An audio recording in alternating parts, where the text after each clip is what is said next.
ইনকিলাব মঞ্চের মুখপাত্র শরীফ ওসমান হাদির জানাজায় অংশ নিতে লন্ডন সফর সংক্ষিপ্ত করে ঢাকায় ফিরেছিলেন জামাত ইসলামের আমির ডাক্তার শফিকুর রহমান। শনিবার 20 ডিসেম্বর সকালে তিনি ঢাকায় পৌঁছেছেন। এক ফেসবুক পোস্টে জামাত আমির লিখেছেন, শহীদ ওসমান হাদির জানাজায় শরিক হতে লন্ডন সফর সংক্ষিপ্ত করে সকালে ঢাকায় এসে পৌঁছেছি।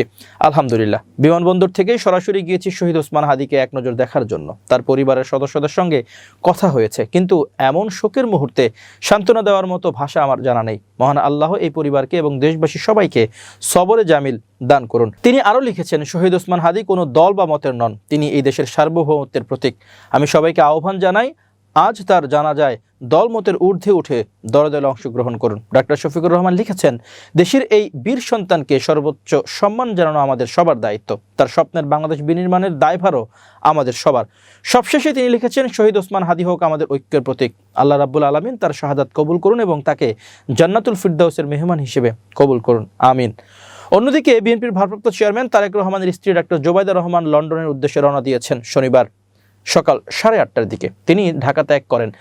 জানা গেছে, আগামী 25 ডিসেম্বর স্বামী তারেক রহমান ও মেয়ে ব্যারিস্টার জাইমা রহমানকে সঙ্গে নিয়ে আবারও দেশে আসার কথা রয়েছে ডাক্তার জোবাইদা রহমানের। এর আগে গত 5 ডিসেম্বর দেশে আসেন ডাক্তার জোবাইদা রহমান।